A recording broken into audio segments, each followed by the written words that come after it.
نحمده ونستعينه ونستغفره ونؤمن به ونتوكل عليه ونعوذ بالله من شرور أنفسنا ومن سيئات أعمالنا من يهده الله فلا مضل له ومن يضلل فلا هادي له ونشهد أن لا إله إلا الله وحده لا شريك له ونشهد أن سيدنا ومولانا محمدا عبده ورسوله صلى الله عليه وعلى آله وأصحابه وبارك وسلم تسليما كثيرا كثيرا أما بعد. عن أبي هريرة رضي الله عنه قال أن رسول الله صلى الله عليه وسلم قال إذا مات الإنسان انقطع عنه عمله إلا من ثلاثة إلا من صدقة جارية أو علم ينتفع به أو ولد صالح يدعو له.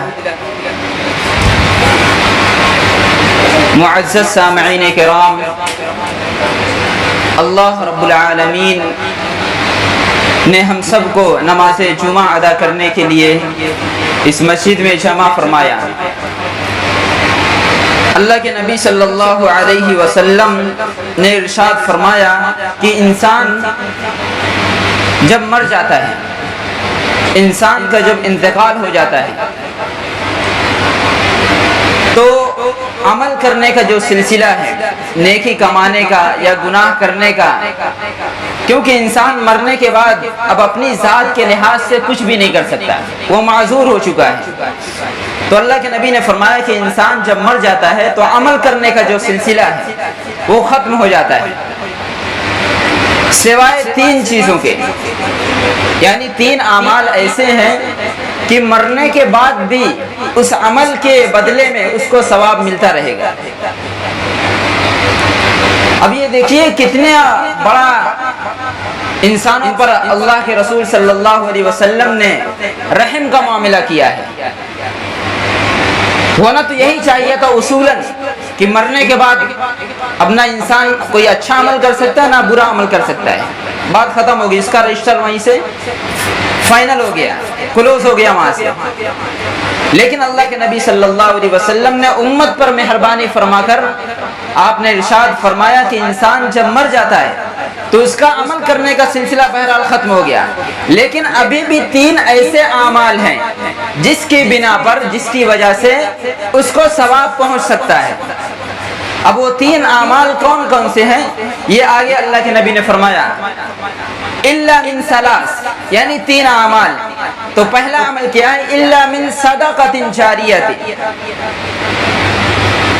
کہ صدقہ جاریہ، کوئی ایسا عمل ہو جو صدقہ جاریہ بن سکتا ہو تو اس عمل کے نتیجے میں اسے ثواب ملے گا. یعنی اس کے کھاتے میں، اس کے رجسٹر میں نیک اعمال کا ثواب اس کو لکھا جائے گا. اور وہ صدقہ جاریہ کون سے اعمال بن سکتے ہیں؟ ایسا عمل جو اس کے مرنے کے بعد بھی لوگوں کو فائدہ پہنچے. صدقہ جاریہ ایسے عمل کو کہا جاتا ہے کہ مرنے کے بعد وہ انسان تو مر گیا لیکن اس نے کوئی ایسا عمل کر کے گیا ہے جس کی وجہ سے لوگ اس سے فائدہ اٹھا رہے ہیں، اور اس فائدہ اٹھانے کے نتیجے میں اس بندے کو ثواب ملے گا. مثال کے طور پر مرنے والا شخص اپنی زندگی میں کوئی ایسا عمل کر گیا، مثال کے طور پر کوئی مسجد بنا کر گیا ہو. اب وہ مسجد جب تک قائم رہے گی، لوگ جب تک اس میں نماز پڑھتے رہیں گے تب تک اس کو ثواب ملتا رہے گا، کیونکہ وہ ایک ایسا عمل کر کے گیا ہے کہ لوگ اس سے فائدہ اٹھا رہے ہیں، نیکی کا عمل کر کے گیا ہے، تو اب اس کے بدلے میں اس کو ثواب پہنچتا رہے گا. یا کوئی ایسا دارالاقامہ بنا کے چلا گیا، کوئی مسجد مدرسہ بنوا کے چلا گیا، کہیں پر اس نے کوئی نل لگوا کے چلا گیا، تو اب لوگ اس سے فائدہ اٹھا رہے ہیں، انسانوں کو فائدہ پہنچ رہا، مخلوق کو فائدہ پہنچ رہا اس سے.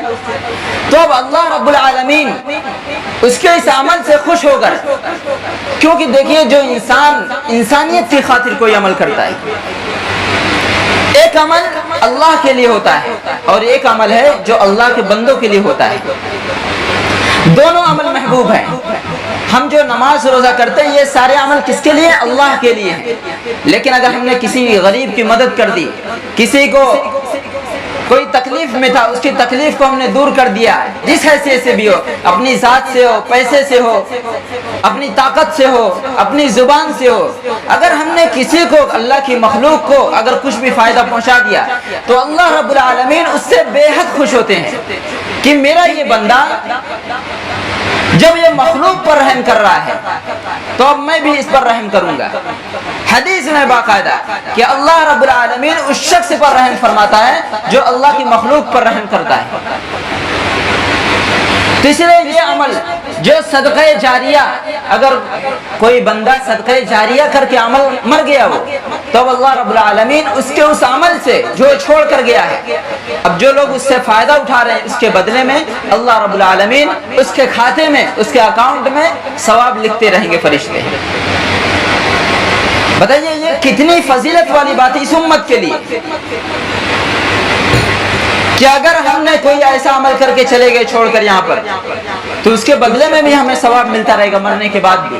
تو اسی لیے ہمیں چاہیے کہ ہم ایسا عمل کر کے جائیں اس دنیا میں کہ مرنے کے بعد بھی ہمیں ثواب پہنچتا رہے۔ الا من صدقۃ جاریہ، اور دوسرا وہ کون سا عمل ہے جس کی وجہ سے مرنے کے بعد ثواب پہنچتا رہے گا؟ وہ دوسرا عمل یہ ہے کہ او علم ينتفع به، آدمی کوئی ایسا علمی کام کر کے جائے، کوئی ایسا علم چھوڑ کر جائے اپنے پیچھے کہ لوگ اس علم سے فائدہ اٹھاتے رہیں، تو اس کے بدلے میں بھی اسے فائدہ پہنچتا رہے گا، اسے ثواب پہنچتا رہے گا۔ اور وہ علم کیا ہے؟ علم سے بہرحال مراد، یہ بات میں نے پہلے بھی بتائی تھی، علم دیکھیے وہی ہے جو دنیا کی جو ہم سیکھتے ہیں، ڈاکٹر بندے، انجینئر، یہ علم نہیں، یہ فن ہے، اس کی بات نہیں ہوگی۔ علم قرآن و سنت کا نام ہے، شریعت کا علم جو ہے اسے علم کہا جاتا ہے، اس لیے جہاں بھی علم کی بات آئے گی تو وہاں پر قرآن و سنت کی بات ہوگی۔ تو ایسا عمل کوئی ایسا علم چھوڑ کر جائے کہ جس سے لوگ فائدہ اٹھائیں، مثال کے طور پر کوئی کسی آدمی نے قرآن و سنت کا علم سیکھا اور پھر سیکھنے کے بعد اس نے دوسروں کو بھی سکھایا، یا وہ تصنیف و تالیف کا کام کر کے گیا، تصنیف و تالیف یعنی اس کو لکھ کر گیا کتابی شکل میں، یا کسی کو سکھا کر چلا گیا، اپنی شاگردوں کی ایک جماعت تیار کر دی، اب اس کے بعد اس کے شاگرد دوسروں لوگوں کو سکھاتے رہے، تو یہ سلسلہ نسل در نسل چلتا رہے گا، ہو سکتا ہے یہ قیامت تک چلتا رہے یہ سلسلہ۔ ایک آدمی نے ایک اپنے طالب علم کو تیار کیا، اس طالب علم نے دوسرے کو تیار کیا، اس تیسرے نے چوتھے کو، چوتھے نے پانچویں کو، ہو سکتا ہے یہ لاکھوں کروڑوں میں تعداد پہنچ جائے، کیا بعید ہے اس میں؟ اور ایسا ہوا بھی ہے۔ آپ دیکھیے اکابرین میں کہ ہمارے ایک اکابرین میں انہوں نے اس علم کو سکھایا جس کے فیض سے لاکھوں کروڑوں انسان نے اس علم کو سیکھا، اور پھر اس کے بعد وہ تعداد بڑھتی چلی گئی، پھیلتی چلی گئی۔ اسی لیے اگر کوئی ایسا بندہ جو قرآن و سنت کا علم سیکھ کر اور وہ لوگوں کو فائدہ پہنچائے، علم چھوڑ کر جائے اور اس کے نتیجے میں یہ علم پھیلتا چلا گیا پوری دنیا میں، تو اب اس کے فیض سے، اس کی برکت سے، اس علم سے اللہ رب العالمین اس بندے کو جو انتقال کر گیا، جو چلا گیا اس دنیا سے، اس کے عمل کا سلسلہ منقطع ہو گیا، بند ہو گیا، عمل نہیں کر سکتا وہ آدمی، لیکن اللہ رب العالمین اس کے اس علم کے فیض سے، برکت سے اس کو ثواب پہنچاتے رہیں گے۔ جب تک یہ سلسلہ چلتا رہے گا پڑھنے پڑھانے کا، سیکھنے سکھانے کا، اللہ رب العالمین اسے ثواب پہنچاتے رہیں گے، کیونکہ وہ ایسا عمل چھوڑ کر گیا ہے جس کی وجہ سے لاکھوں کروڑوں انسانوں کو فائدہ پہنچ رہا ہے۔ وہ قرآن و سنت کو سیکھ کر اللہ رب العالمین کی پہچان کر رہے ہیں، حرام و حلال کی تمیز ہو رہی انہیں۔ تو یہ دوسرا علم تھا، سارا عمل منقطع ہو گیا مرنے کے بعد، لیکن تین عمل، پہلا عمل کہ کوئی عمل ایسا صدقہ جاریہ کر کے جائے، اور دوسرا وہ عمل کہ ایسا علم چھوڑ کر گیا جس سے لوگ فائدہ اٹھا رہے ہیں، او علم ينتفع به، ایسا علم چھوڑ کر گیا کہ لوگ اس سے فائدہ اٹھا رہے ہیں۔ آپ دیکھیے نا مثال کے طور پر آج سے ہزاروں سال پہلے، 500 سال پہلے کتنے بڑے بڑے علماء تھے، انہوں نے تفسیریں لکھ کر گئی، فتاوے لکھ کر گئے، آج بھی لوگ اس کتاب سے فائدہ اٹھا رہے ہیں۔ وہ کتاب مرجع ہے۔ باقاعدہ آدمی عالم نہیں بنتا، آدمی فاضل نہیں بنتا جب تک ان اکابرین کی، ان علماء کی کتابیں جب تک وہ پڑھ نہیں لیتا، کیونکہ انہوں نے اتنا گہرا علم، اللہ رب العالمین نے انہیں ایسا علم دیا تھا کہ انہوں نے اس علم کو لوگوں کو سکھایا اور پھر کتابیں شکل میں اس کو لکھ کر گئے، اور پھر وہ ایک سند کی حیثیت رکھتی ہیں، ایک مرجع کی حیثیت رکھتی ہیں کہ آج جب بھی پوری دنیا میں جہاں کہیں بھی علوم پڑھائے جاتے ہیں، سکھائے جاتے ہیں، تو ان کتابوں کو پڑھایا جاتا ہے، کیونکہ وہ کتابیں مرجع کی حیثیت ہیں۔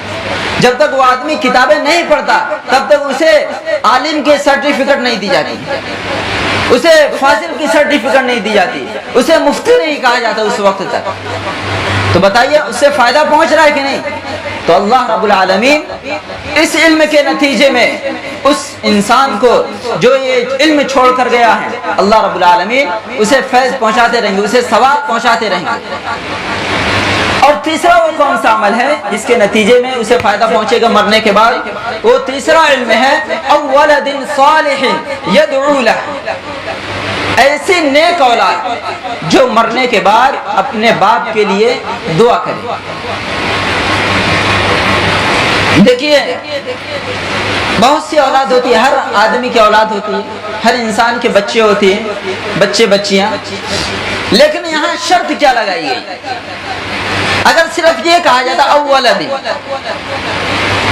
تو اس میں تمام بچے مراد ہوتے، لیکن یہاں پر آگے ولد کے ساتھ ایک چیز کا اضافہ کیا گیا جو بڑی باریکی چیز ہے، اولد صالح، ولد مانے لڑکا ہوتا ہے، تمام بچے مراد ہوتے ہیں، جو بھی انسان ہے ہر انسان کی اولاد ہے تو اس سے اس کی اولاد مراد ہوتی ہے، لیکن یہاں پر جو لفظ کا اضافہ کیا گیا ہے او ولد صالح، صالح کے معنی آتا ہے نیک،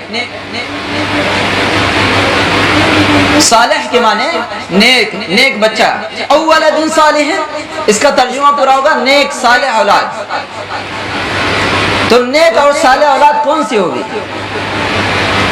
جو شریعت کے پابند ہوگی، جو اللہ کے حکم کو مانتی ہوگی، اسے ہی تو صالح کہا جائے گا۔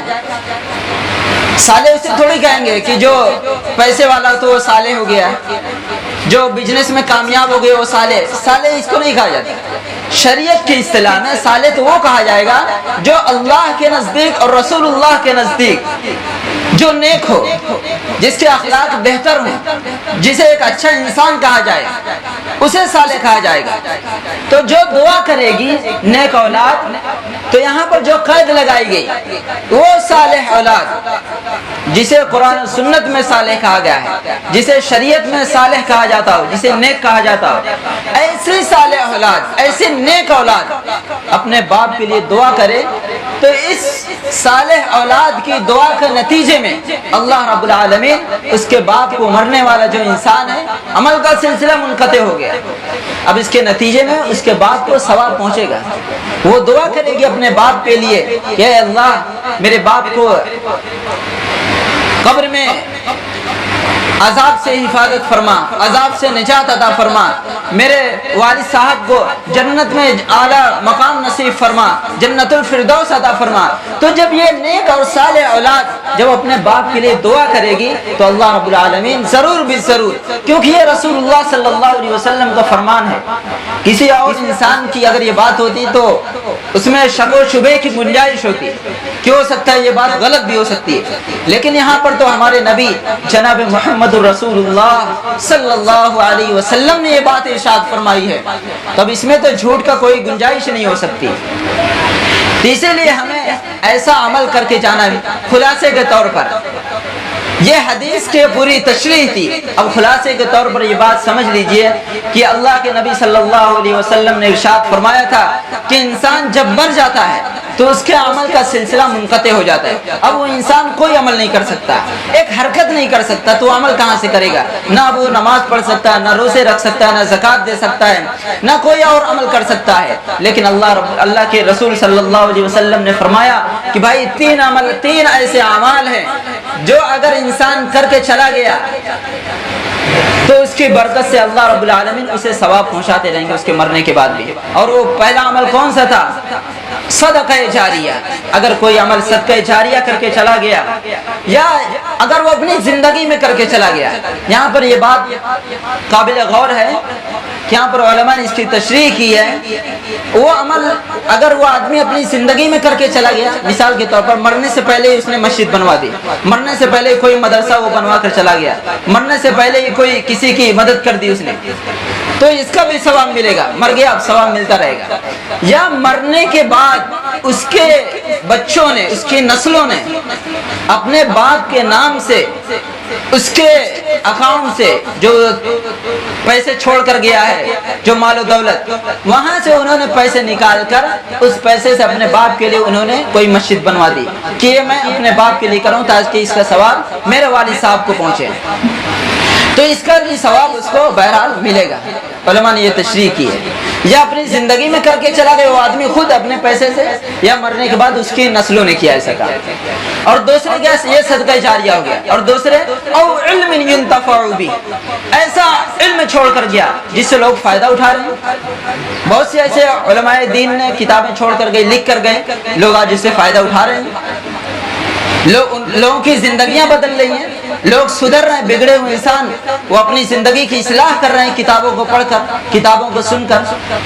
یا ولد صالح يدعو له، یا ایسی اولاد چھوڑ کر جائے جو بعد میں اس کے لیے دعائیں کرے۔ تو دیکھیے ولد صالح کون ہوگی؟ جس کے اندر اللہ کا خوف ہوگا، رسول اللہ صلی اللہ علیہ وسلم کی سنتوں پر عمل کرنے کا جذبہ ہوگا، یہی تو نیک اور صالح اولاد ہوگی۔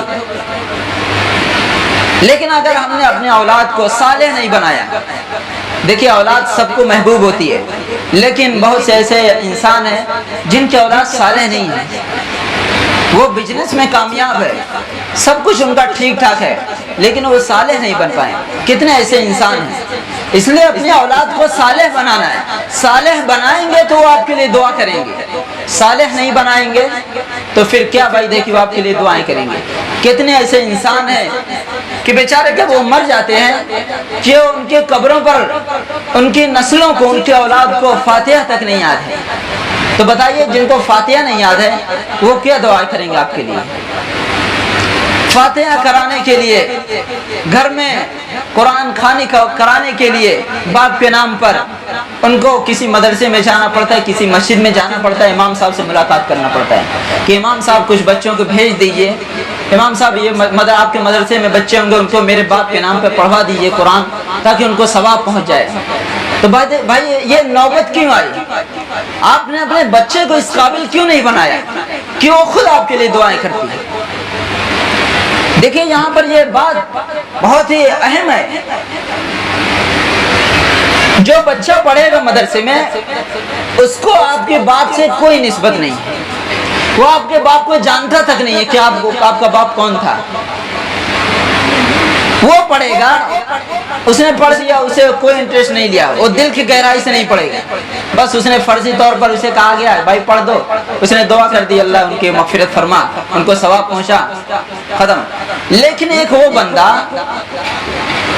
جو اس کے اولاد ہے، جو اس کی نسل سے ہے، جو اس کا نطفہ ہے، جو اس کا خون ہے، وہ اگر پڑھ کر دعا کرتا قرآن کریم تو یہ اس کے دل کی آواز ہوتی،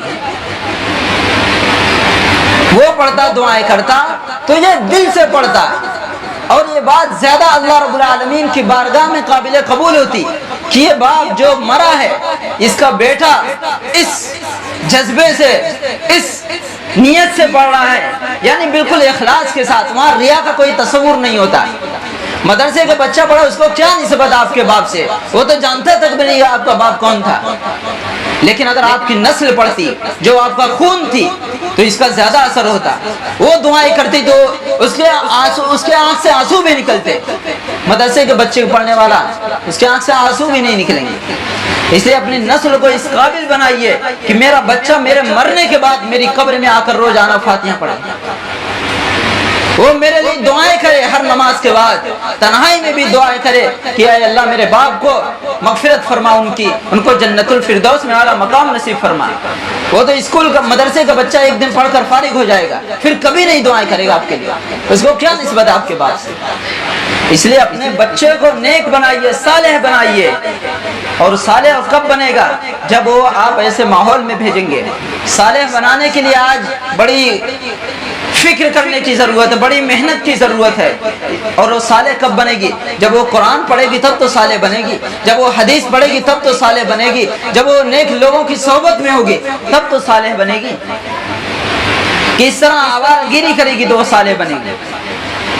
کتنے ایسے بچے ہیں بھائی، کتنے لوگ ہیں آپ دیکھیے نا، ان کو قرآن پڑھنا تک نہیں آتا۔ جو قرآن نہیں پڑھنا نہیں آتا وہ کیا دعائیں کرے گا اپنے باپ کے لیے؟ اس لیے بہرحال ہمیں اپنے ایسے اولاد چھوڑ کر جانا ہے۔ دیکھیے اولاد کا یہ مطلب یہ نہیں ہوتا کہ بس اسے اچھا پہنائیے، اچھا کھلائیے، بس اسے انگریزی میڈیم میں ڈال دیجیے۔ یہ آپ کی یہ بھی ذمہ داری ہے، اچھا پہنائیے، اچھا کھلائیے، اچھا پڑھائیے، یہ تو ذمہ داری ہے یہ، لیکن سب سے بڑی ذمہ داری جو ہے وہ قرآن و سنت پڑھانا آپ کی ذمہ داری ہے۔ قرآن و سنت اگر آپ نے اپنے بچوں کو نہیں پڑھایا، سب کچھ پڑھا دیجئے، کوئی کام آنے والا نہیں ہے کل قیامت کے دن۔ اللہ رب العالمین کل قیامت کے دن آپ کے بچے کو یہ نہیں پکاریں گے کہ بھائی وہ جو فلاں کا بیٹا ڈاکٹر تھا اس کو بلاؤ یہاں پر، وہ فلاں کا بیٹا جو انجینئر تھا اس کو بلاؤ، یہ کبھی ہوگا ہی نہیں۔ اگر آپ کے باپ کو بلایا گیا اور آپ کو بلایا جائے گا تو بلایا جائے گا وہ فلاں آدمی جو قرآن و سنت پر عمل کر کے آیا ہے، جو نیک ہے، جو قرآن پر عمل کر کے آیا ہے، جو عالم دین ہے، جو حافظ ہے، اس کو بلایا جائے گا، اس کو وہاں اعزاز دیا جائے گا۔ کل قیامت کے دن آپ سب لوگوں نے سنا ہوگا کہ ایک حافظ کی جو وہاں پر اکرام ہوگا کل قیامت کے دن، کہ ایسا تاج پہنایا جائے گا اسے، اس کے والدین کو، کہ سورج کی روشنی اس کے سامنے پھیکی پڑ جائے گی۔ یہ کسی ڈاکٹر کے بارے میں تو نہیں آیا کبھی، کسی انجینئر کے بارے میں نہیں آئے گا، اس کا احساس ہوگا وہاں پر کل قیامت کے دن۔ لیکن ایک حافظ قرآن کے بارے میں یہ اعزاز ضرور بھی ضرور ہمارے نبی جناب محمد رسول اللہ صلی اللہ علیہ وسلم فرما کر گئے، یہ اعزاز ہو کر رہے گا کل قیامت کے دن۔ لوگ رشک کریں گے وہاں پر کہ کاش ہم نے اپنی نسلوں کو، ہم نے اپنی اولاد کو حافظ قرآن بنایا ہوتا ہے، ہم نے عالم دین بنایا ہوتا ہے۔ میں اس کے برخلاف نہیں ہوں کہ ڈاکٹر مت بنائیے، انجینئر مت بنائیے، یہ دنیاوی ضرورت ہے بہرحال، لیکن اعزاز تو بہرحال حافظ قرآن کا ہوگا کل قیامت کے دن، اکرام تو بہرحال عالم دین کا ہوگا کل قیامت کے دن۔ اسی طرح کی اچھی ویڈیو پانے کے لیے ہمارے چینل کو لائک، کمنٹ، شیئر کریں۔ جزاک اللہ خیرہ۔